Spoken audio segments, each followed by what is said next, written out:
Welcome to Decolonizing from the Inside Out. Couverture uvanit ilvit.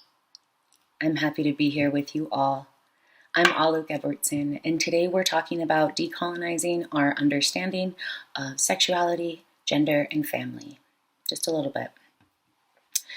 So, let's back up a little bit, right? What is decolonization? And for that matter, what is colonization? There aren't a lot of definitions of these things that are useful to the work Creative Decolonization does. So, after over 30 years of working, learning, and practicing decolonization in my childhood family home, which was a home that practiced decolonization, and in my adult life, as well as my high school life, I started working on decolonizing mental health. So it's something I've cared about for a long time. And recently, we developed Creative Decolonization, the organization I founded and run, developed our own understandings of these complex words. So colonization is the systemic oppression of all aspects of life for certain people by people in power to benefit a few. So colonization is the systemic oppression of all aspects of life for certain people by people in power for the benefit of a few. Decolonization is an education and a practice focused on reuniting the self and community with holistic, self-empowering practices and opportunities to heal.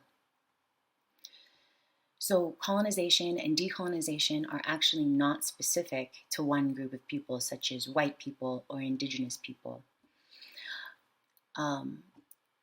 So that's something to keep in mind, that colonization has been happening since before the time of the pyramids, and people have been decolonizing themselves for almost as long. Almost every culture has colonized another culture. Okay, so sexuality. Why is it such a loaded topic in America and other colonized places?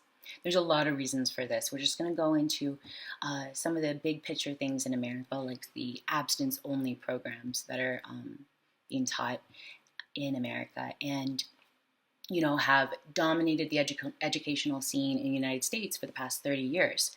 This is something that researcher Olivia Marcus writes in her paper Sex and Sexuality in the United States, A Brief History of Culture Wars. I really recommend this insightful paper. I will link to it in the notes of this video.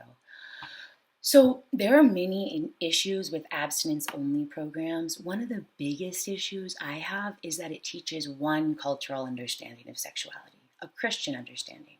These programs identify monogamous relationships in marriage to be the expected standard of human sexuality. I'm Christian. I also practice Zen meditation and believe in what my father taught me of Inupiaq spirituality. I didn't wait until I was married to have my son, and I'm grateful that I didn't. I wouldn't have him, my only child, if I had, most likely. Another thing that bugs me that these abstinence-only programs say is that teenage pregnancy and pregnancy outside of marriage is likely to have harmful consequences for the child's parents, and society. So I had my son at 19. I left my ex-husband, shotgun wedding, bang, because being together was going to be more harmful to my son than being apart. He's now 17. And I stand firm in the belief that living in two loving households for most of his life was the better choice. He's a fantastic kid, I love him just for who he is. But some of the things that I'm really proud of is that he's an honor roll student, and he always has been. He loves the tuba, and he's really good at it. He's strong, and he's kind, and he's curious in a way that increases his intelligence. I couldn't be happier with who he is becoming. And I believe that it's because he's seen both his parents live their lives in ways that they needed to be happy. What my ex-husband needed was very different than what I needed. So I really push back on that particular aspect of those abstinence-only programs. The last thing I'll say is that they use scare tactics to get young people to abstain. Sexual discourse is also discouraged. It's no wonder sexuality, gender, and what constitutes a family are such polarizing topics in colonized spaces. We aren't talking about them in ways that honor diverse experiences. What this does is stuff up all that sexual energy, confusion, and fear for not talking about it, for not allowing people to express themselves individually, which eventually results in sexual violence, discrimination, or sexual oppression. And we see a lot of this in America. I myself am a survivor of multiple childhood sexual abuses. According to a 2008 report from the CDC, which I'll also link in the notes, 60.4% of female and 69.2% of male victims of sexual assault were first raped before 18 years of age. Okay, that's 60.4% of female and 69.2% of male victims, right? So they are children when they are being molested, like myself. Olivia Marcus, the paper I referenced before, asks an interesting question in the paper. If most sexual assault is occurring before legal adulthood, why is it appropriate to disdain conversation about it with children? So we need to talk about sex.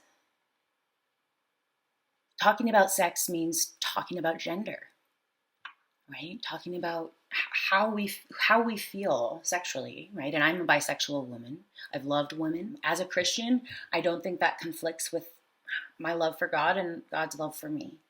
Other people may say otherwise. I have a family member who is LGBTQ and married to a same-sex partner, and I'm grateful that she has found love and they have a nurturing, loving relationship, right? So I think, once we start talking about sex, if we have this fear-based version of what sex is, and we only encourage one understanding of marriage and family, well, there's going to be a lot of people, right, that don't feel represented, because in most of our cultures, we have more than two versions of gender.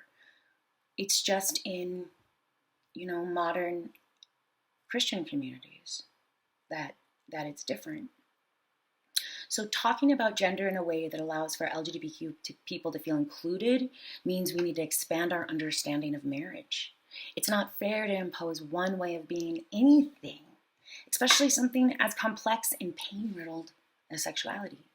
I say pain because RAINN, which is the Rape, Abuse, Incest National Network, RAINN, really great organization. I recommend you check it out. I will also, I linked to their report so you can check out their homepage.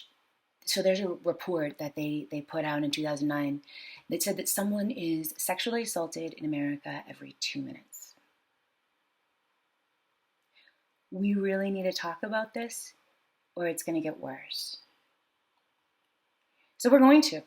This month, we are launching the Creative Decolonization podcast.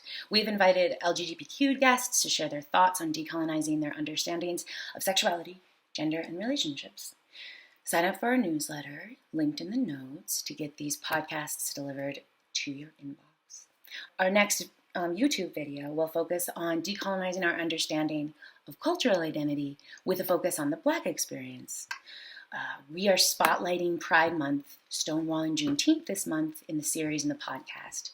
And so we will also be inviting people who identify as Black to share their experiences with us so that we can better understand who they are and where they come from. So we hope that you stay tuned, and until next time, with kindness.